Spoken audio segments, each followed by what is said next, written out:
Hello. हां सासूबाई बोला. अहो तुम्ही तुमच्या मुलीला एवढे चांगले संस्कार दिलेत ना, आम्ही तिच्याबरोबर एकदम चांगलं ॲडजस्ट केलं आहे. आता समजा जेवण बनवणारी सकाळी नाही आली तर ती काय जेवण बनवणार नाही का? बनवणार. पण एवढ्या लवकर ती उठत नाही. आता एवढ्या लवकर ती उठत नाही त्यात तिचा काही दोष नाही आहे ना. समजा तिला लवकर उठत नाही तर तिला थोडंच करायचं नसतं असं नाही, करायचं असतं पण एवढ्या लवकर ती उठत नाही. आणि कारणं तर एवढी भारी देते ना की आम्ही तिला कधी नाही म्हणूच शकत नाही. हो.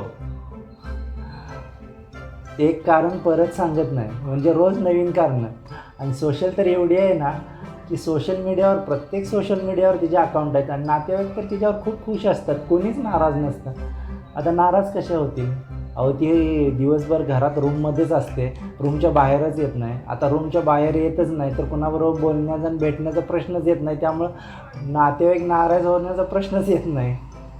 हां. आणि खोटं तर कधीच बोलत नाही. पहिलं आलेलंच तिनं आम्हाला सगळं सांगून टाकलं होतं. म्हणजे मला ही काही कामं करायची जमणार नाहीत. त्यामुळे तिनं अगोदरच सांगितलं होतं. आता समजा एखादा प्रॉब्लेम असेल तर ती अगोदरच सांगून टाकते. जसं की समजा आता दिवाळीमध्ये तिला झाडलोट करताना डस्टची ॲलर्जी आहे, ती अगोदरच सांगून टाकते, हे काही मला जमणार नाही. आणि जेव्हा पण तुमची मुलगी आमच्या घरी आले ना, खरंच तुमच्या मुलीनं आमच्या घराला एकदम स्वर्ग करून टाकलेला आहे. आणि कधी आम्हाला स्वर्गवासी करेल असं. बरं ठीक आहे. ठेवतो सासूबाई. हो. ठीक आहे. बाय.